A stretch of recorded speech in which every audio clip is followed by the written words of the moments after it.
The thermometer outside Nikolai Volkov's cabin read 42 degrees below zero, but inside, his children slept without shivering beneath a single wool blanket. Across the settlement, his neighbors huddled around dying fires, burning through their dwindling wood supplies, praying for dawn. They had called him a fool when he spent an entire summer building a roof so heavy it looked ready to collapse, and they had laughed when he mortared thousands of bricks into a chimney that cost more than most men earned in a year. But on that January morning in 1853, when 3 families lost members to the cold while Nikolai's cabin remained warm enough to grow frost-free, no one was laughing anymore. Before we continue, let us know in the comments where you're watching from, and whether winter where you live gets cold enough to test your shelter. And if stories of frontier ingenuity and survival speak to you, subscribe now, because tomorrow's episode reveals an invention even more unexpected than this one. The cold came to the Yakutsk settlement on January 4, 1852, arriving with the kind of silent brutality that made experienced frontiersmen nervous. Nikolai Volkov had lived through 8 Siberian winters by that point, and he understood what temperatures below 40 degrees meant for families living in log cabins hundreds of miles from the nearest town. He understood it intellectually, but understanding cold and experiencing its consequences were different things entirely. Nikolai was 34 years old that winter, married to Anna for 11 years, father to 2 children who represented everything he had built in this remote corner of the Russian frontier. Dmitri was 8, serious and quiet like his father. Katya was 6, bright and talkative like her mother. They lived in a cabin Nikolai had built during their first year in the settlement, constructed the way everyone built cabins in this region. Logs notched at corners, moss chinked between gaps. A bark and pole roof, a simple stone fireplace, one window covered with oiled canvas. The cabin was 18 feet by 14 feet, standard dimensions for a family of 4. It had kept them alive through 7 winters. Nikolai had no reason to think the 8th winter would be different. The temperature dropped steadily through the first week of January. On January 7th, it reached 35 below zero. Nikolai kept the fire burning constantly, feeding logs every 2 hours through the night. Anna wrapped the children in every blanket they owned. The cabin stayed cold despite their efforts. Not fatally cold, but cold enough that their breath formed clouds indoors, cold enough that water in the bucket froze overnight, cold enough that sleeping required heavy furs and multiple blankets. On January 9th, the temperature fell further, 40 below zero by midday, 42 below by evening.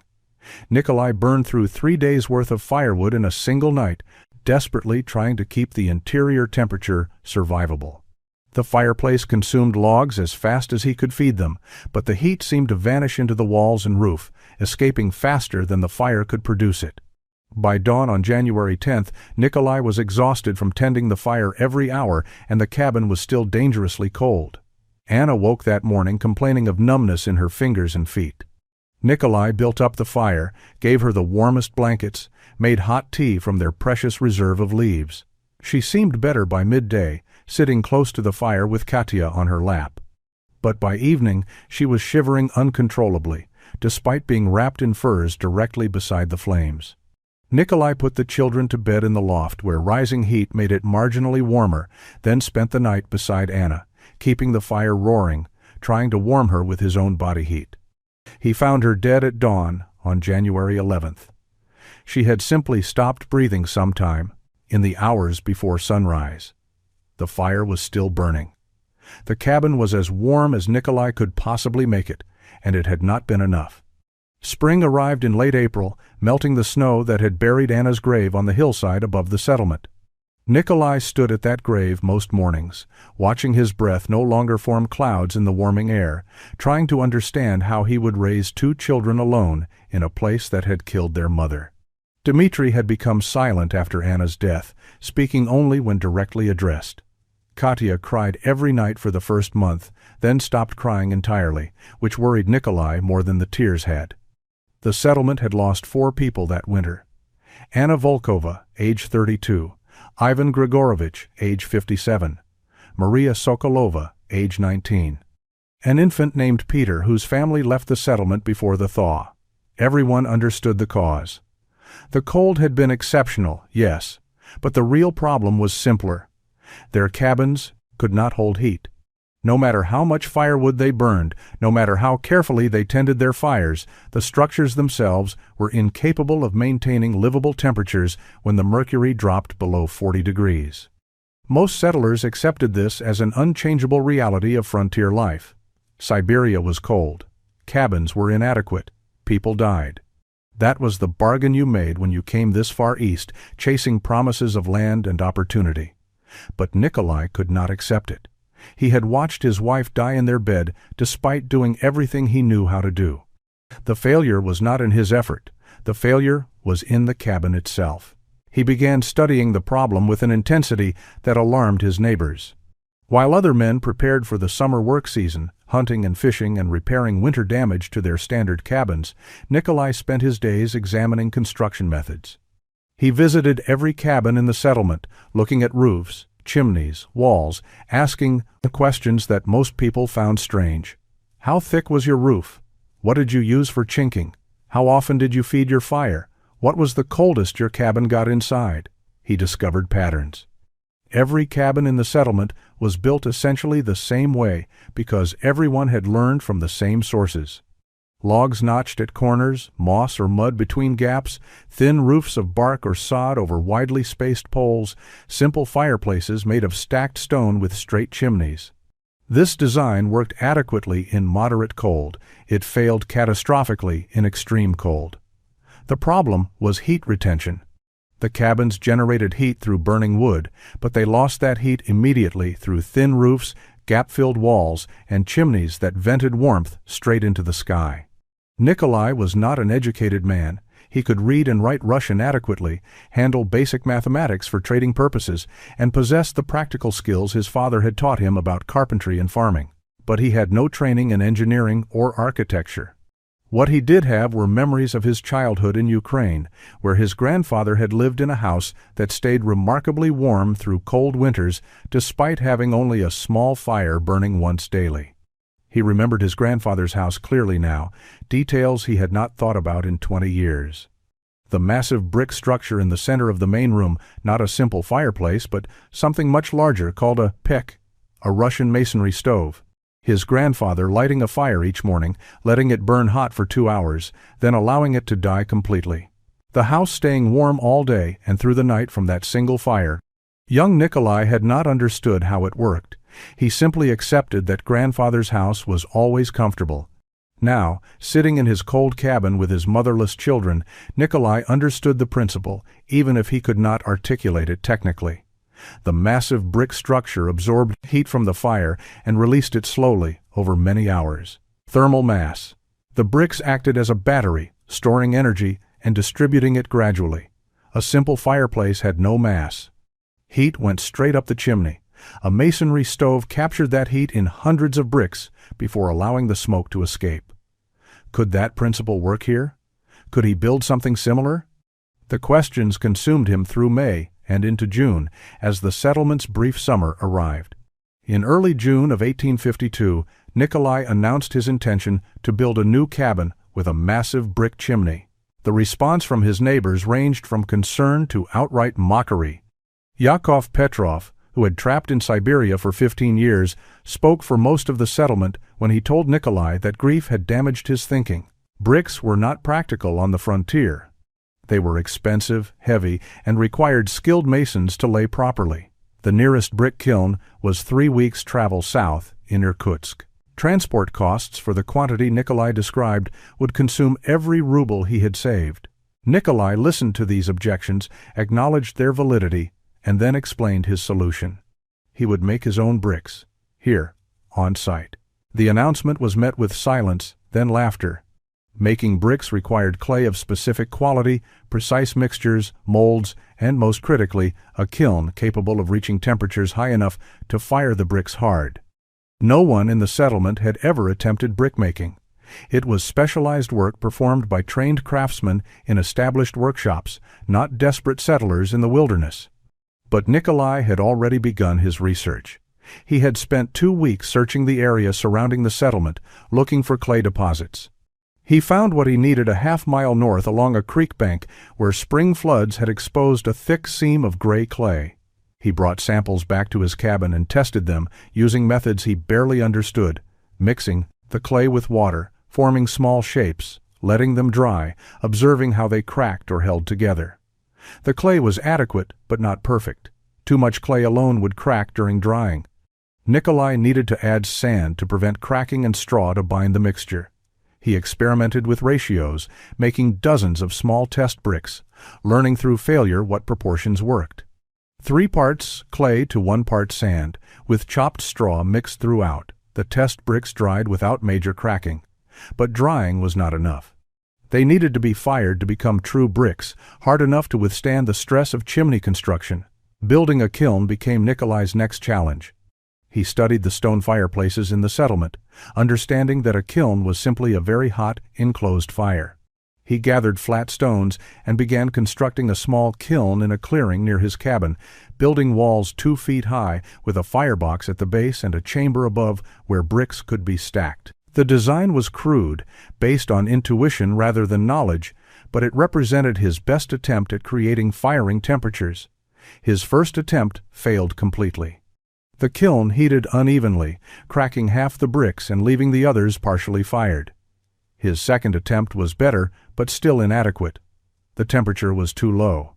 The bricks came out hard on the outside, but soft at the core. Nikolai modified his kiln design, making the walls thicker for better heat retention, adjusting the airflow to create hotter combustion. His third firing produced 40 bricks that rang with a clear tone when tapped, indicating proper hardness throughout. He stacked them carefully and calculated that he would need approximately 2,000 bricks for his chimney design. The summer had just begun. From June through August of 1852, Nikolai Volkov worked from dawn until darkness making bricks. The process consumed every hour he could spare from basic survival tasks. He woke at first light, prepared a simple breakfast for Dmitri and Katya, then walked to the clay deposit with a shovel and 2 wooden buckets. Digging clay was brutal work.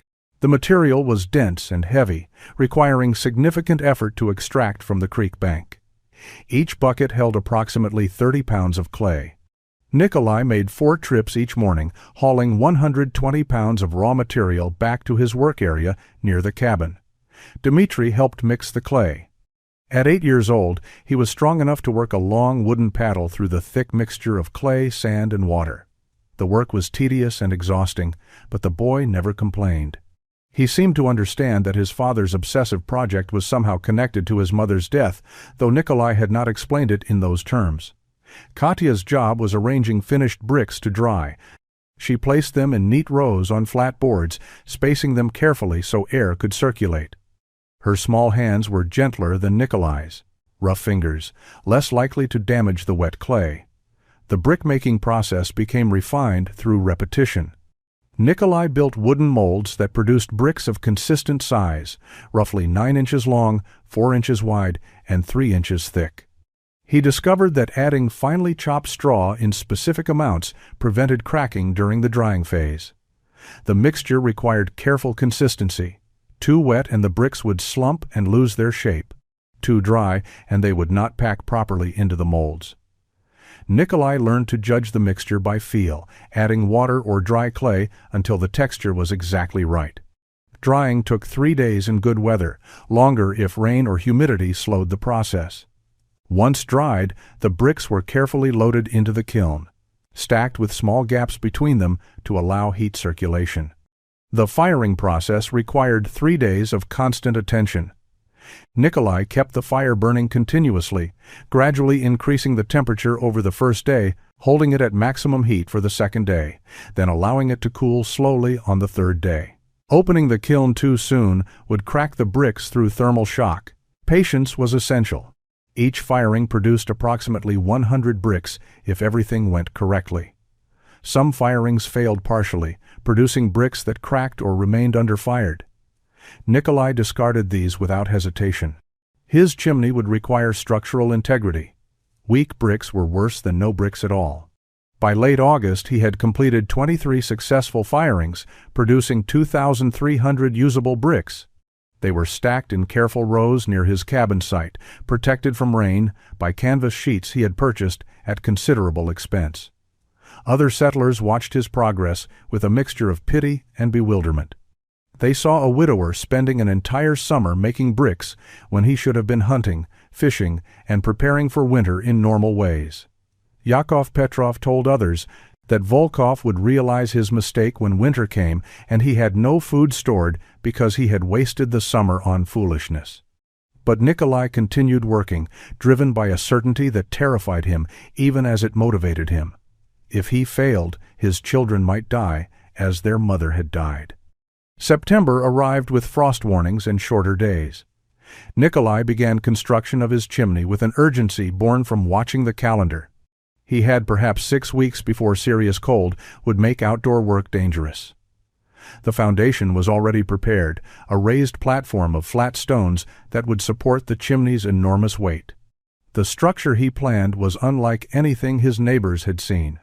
Where their fireplaces were simple stacked stone affairs with straight chimneys, Nikolai's design incorporated principles he remembered from his grandfather's masonry stove, combined with modifications born from his own desperate reasoning. The firebox sat at ground level, built large enough to accommodate substantial logs.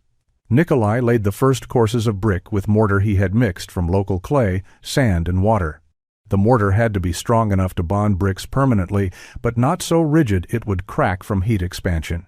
He tested mixtures on scrap bricks, learning through trial which proportions created durable bonds.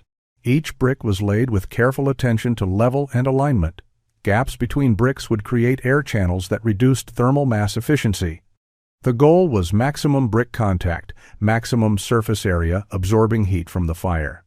Above the firebox, Nikolai's design diverged dramatically from standard construction. Instead of a straight vertical flue allowing smoke to escape directly upward, he created a labyrinth. The smoke and hot gases from the fire traveled through horizontal channels built into the brick mass, forced to wind through the structure before reaching the exit flue. These channels were formed by leaving specific gaps between bricks, creating passages that routed exhaust gases through the maximum possible brick contact. The principle was simple. Every foot of travel through hot brick transferred heat from the gases into the mass. A straight chimney wasted that heat. Nikolai's serpentine design captured it. The structure grew slowly upward through September. Where a simple fireplace might require 200 bricks, Nikolai's chimney consumed over 1,500. The base measured 6 feet wide and 4 feet deep, an enormous footprint that dominated the cabin's interior space. As the structure rose, Nikolai incorporated features that seemed bizarre to observers but served specific thermal purposes. He built a sleeping platform adjacent to the chimney at waist height, knowing this area would become the warmest spot in the cabin. He created alcoves at various heights, where heated bricks would radiate warmth in multiple directions. He ensured the chimney mass extended 8 feet into the cabin interior, before the flue narrowed and exited through the roof. The neighbors who stopped by to watch called it grotesque, a brick monster that consumed space and resources without obvious benefit. Yakov Petrov pointed out that Nikolai's chimney weighed more than most entire cabins. The massive structure required wall reinforcement to support its weight. Logs had to be notched and fitted around the chimney with precision, creating complex joinery that tripled the construction time. But Nikolai worked methodically through each challenge, understanding that the chimney was not merely a way to vent smoke, it was a battery, designed to store heat and release it slowly over many hours. The bricks themselves were the innovation. Nearly 2 tons of thermal mass that would transform how his cabin held warmth through Siberian winter.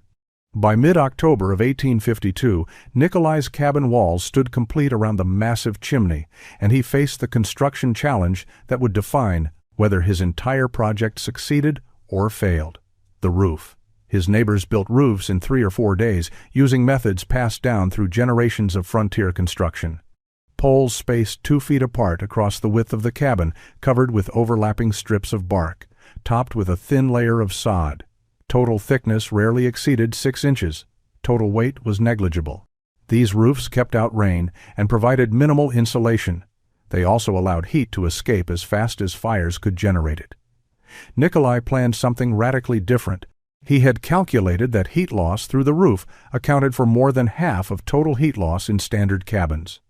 Warm air rose, contacted the thin roof barrier, and transferred its energy to the cold exterior. The solution required building a roof so heavily insulated and thermally massive that heat could not escape. The problem was that such a roof would weigh thousands of pounds. His cabin walls would need to support a load far exceeding normal construction standards. He began with the structural framework. Where standard cabins used poles cut from whatever trees were convenient, Nikolai selected only the straightest, strongest timbers he could find. Each ridgepole was 8 inches in diameter, carefully shaped to create flat contact surfaces where they rested on the top wall logs. He spaced these poles 12 inches apart instead of the standard 24 inches, doubling the number required, but creating a framework capable of supporting extreme weight. The poles were not simply laid across the walls. Nikolai notched them into the top logs, creating mechanical connections that prevented shifting or spreading under load. Across these ridgepoles, he laid split planks he had spent 2 weeks preparing.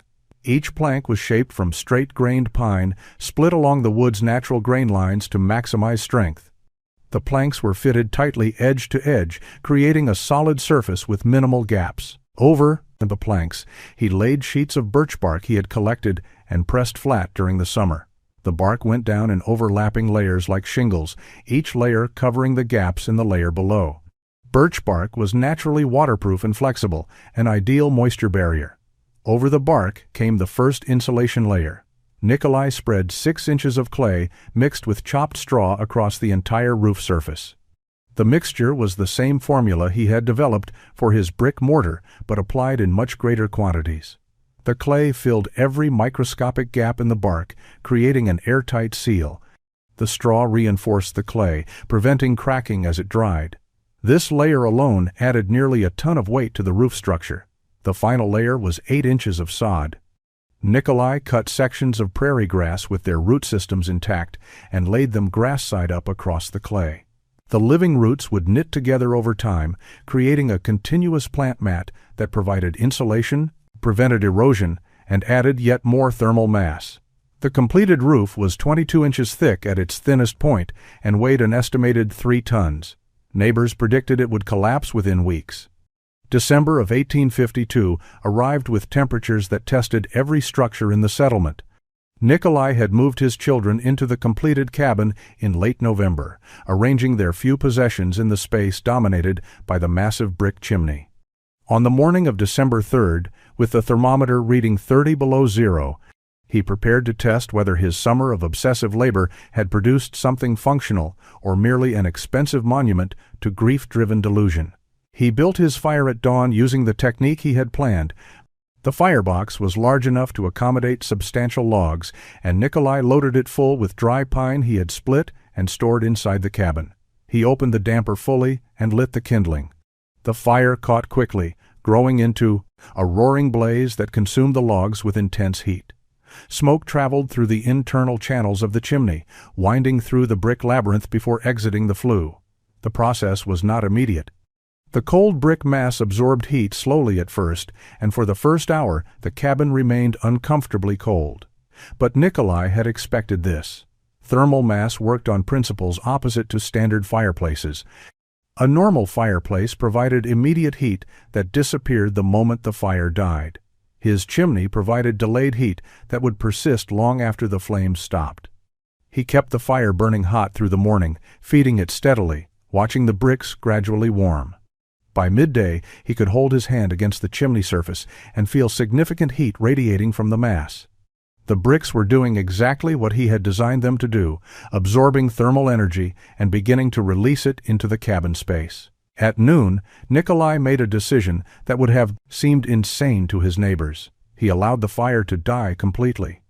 He closed the damper to prevent heat loss through the flue and stepped back to observe what happened. In a standard cabin, allowing the fire to die during sub-zero temperatures meant watching the interior temperature plummet within minutes. Heat escaped through walls, roof, and chimney faster than any residual warmth could compensate. But Nikolai's cabin was not standard construction. The massive brick chimney continued radiating heat. 2 tons of brick that had absorbed 6 hours of intense fire released that energy slowly into the surrounding space. The thick roof prevented heat from escaping upward. The carefully chinked walls minimized air infiltration. By evening, 6 hours after the fire had died, the cabin interior still measured 15 degrees above freezing. Dmitri and Katya played near the chimney without wearing their heavy furs. Nikolai himself sat at his small table in shirt sleeves, making notes about temperatures and timing, documenting what was happening. He lit a second fire at dusk, smaller than the morning fire, but sufficient to recharge the thermal mass for the night. The evening fire burned for 3 hours, bringing the brick temperature back to its midday level. Then Nikolai closed the damper again and prepared his children for bed. They slept on the platform adjacent to the chimney, where radiated heat kept them comfortable through the night. Nikolai calculated his wood consumption at the end of that first test day. He had burned approximately 1/3 the firewood his neighbors would have used to achieve far less warmth. January of 1853 brought cold that tested the limits of human survival in the Yakutsk settlement. The temperature fell steadily through the first week, reaching 35 below zero on January 7th, then dropping further. By January 10th, the mercury read 40 below zero. On January 12th, it reached 42 below and continued falling. These were the conditions that had killed Anna 1 year earlier. These were the temperatures that made experienced frontiersmen nervous and forced families into desperate calculations about firewood supplies and survival odds. Across the settlement, people burned everything combustible, trying to keep their cabins livable. Yakov Petrov dismantled furniture to feed his fireplace. The Sokolov family burned fence posts they had planned to use for spring expansion. Children slept in their parents' beds, everyone huddled together for shared warmth. Fires burned constantly day and night, consuming wood at unsustainable rates, and still the cabins remained dangerously cold. On the night of January 13th, 3 families lost members to hypothermia despite desperate efforts to maintain heat. Ivan Grigorovich, age 61, died in his sleep. His son found him at dawn, frozen despite blankets and furs. Maria Petrovka, age 23, lost consciousness during the night and never woke. A child named Alexei, barely 4 years old, succumbed to the cold in his mother's arms. The settlement woke on January 14th to the reality that the winter was killing them faster than they could respond. Wood supplies were critically low. Several families faced the choice between burning their cabin furniture or freezing. The situation was approaching catastrophic. Nikolai's cabin told a different story. On the morning of January 14th, with exterior temperatures at 44 below zero, the interior of his cabin measured 52 degrees. He had lit 2 fires the previous day, morning and evening, each burning for approximately 3 hours. Between fires, the massive brick chimney radiated stored heat continuously. The thick roof prevented thermal escape upward. The careful wall construction eliminated drafts that plagued standard cabins. The system worked exactly as Nikolai had designed it to work, maintaining livable temperatures with modest fuel consumption. His children were comfortable enough to play without heavy clothing. Dmitri was reading from one of their few books, sitting at the table in a simple wool shirt. Katya was building shapes from wooden blocks near the chimney, occasionally pressing her hands against the warm bricks. Nikolai himself was preparing breakfast, boiling water for tea, operating in his cabin as though the exterior temperature was not cold enough to kill an exposed person in minutes. The contrast between his situation and that of his neighbors was stark and impossible to ignore. Word spread quickly. By midday on January 14th, desperate neighbors began arriving at Nikolai's door, asking questions. How was his cabin so warm? What was different about his construction? Could he help them survive the cold? Nikolai's response was immediate and practical. He invited families to shelter in his cabin during the worst cold. The space around his massive chimney could accommodate a dozen people if they crowded together. Several families accepted, bringing their children to sleep in warmth while their own cabins stood empty and freezing. For 3 nights, Nikolai's cabin served as refuge. Spring arrived in late April of 1853, and the settlement held a meeting to discuss the winter losses and what could be done to prevent future deaths. 15 families gathered in the largest cabin, crowding together to hear proposals and share observations. Yakov Petrov spoke first, suggesting the settlement needed to stockpile more firewood before each winter. Others proposed rationing systems or communal shelters, but everyone present understood that the real story of the winter was standing quietly in the back of the room. Nikolai Volkov had not lost anyone. His children had stayed healthy and warm. His wood consumption had been a fraction of what others burned, and during the worst cold, his cabin had sheltered neighbors who would have died in their own structures. The settlement asked him to explain what he had built and how others could replicate it. Nikolai spent 2 hours describing his design, starting with the thermal mass principle he had adapted from his grandfather's masonry stove. He explained how the massive brick chimney absorbed heat and released it slowly, how the thick roof prevented heat escape, how careful construction eliminated the drafts that made standard cabins impossible to warm. The response was mixed. Some families recognized the value immediately and asked detailed questions about brickmaking, chimney construction, and roof layering techniques. Others remained skeptical, pointing out that Nikolai's cabin had taken an entire summer to build, while standard cabins required less than a week. The investment of time and resources was substantial. Not everyone could afford to spend months making bricks or gathering materials for complex roof systems.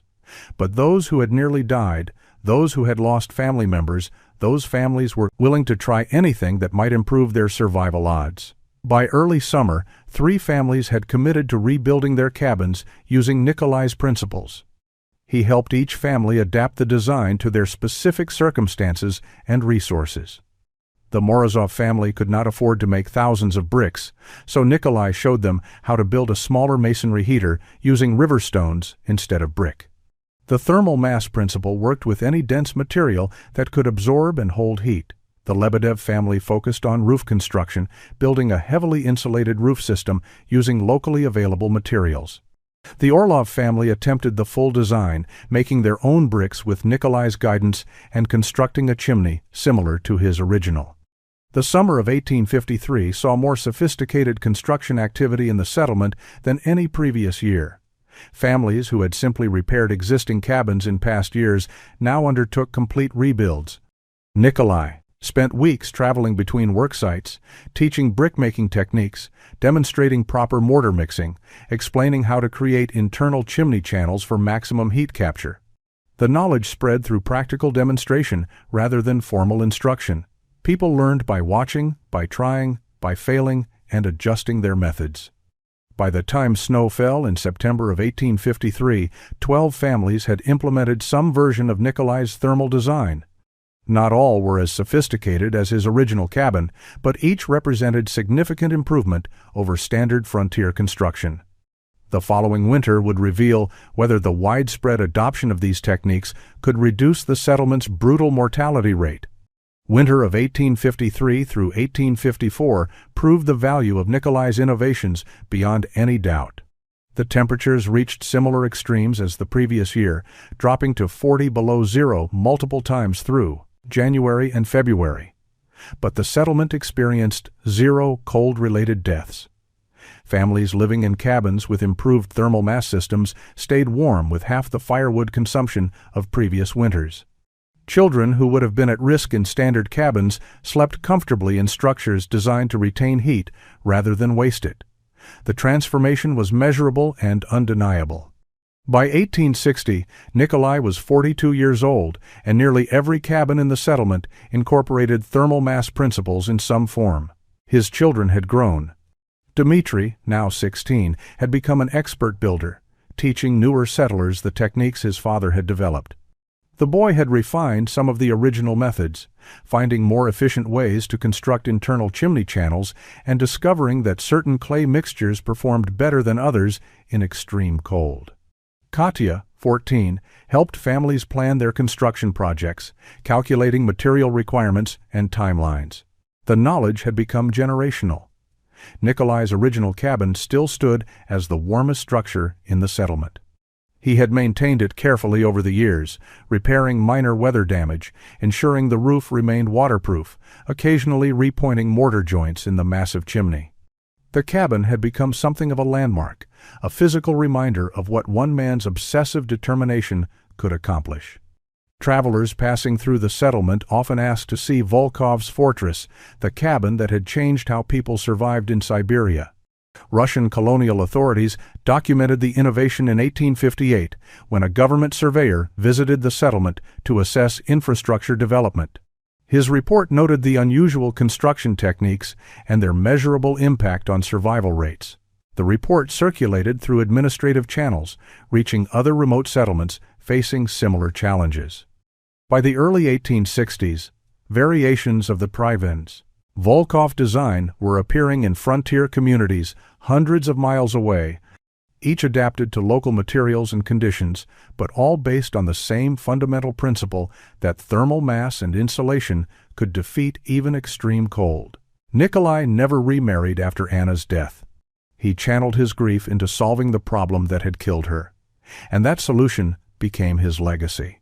He lived quietly, trapping when necessary for income, helping neighbors with construction projects, raising his children to understand that intelligence and careful work could overcome challenges that seemed insurmountable. He died in 1871 at age 62, surrounded by family in the cabin he had built 19 years earlier. His gravestone in the settlement cemetery made no mention of his innovation, listing only his name and dates. But the cabin survived him. It stood through the 1880s and 90s, occupied by successive families who maintained the structure and benefited from its design. By the early 1900s, when modern heating systems began reaching remote Siberian settlements, Nikolai's cabin was still standing, still the warmest structure for miles around. Historians studying frontier survival would later calculate that cabins built using his thermal mass principles maintained interior temperatures approximately 30 degrees warmer than standard construction, confirming what Nikolai had proven on that frozen January morning in 1853.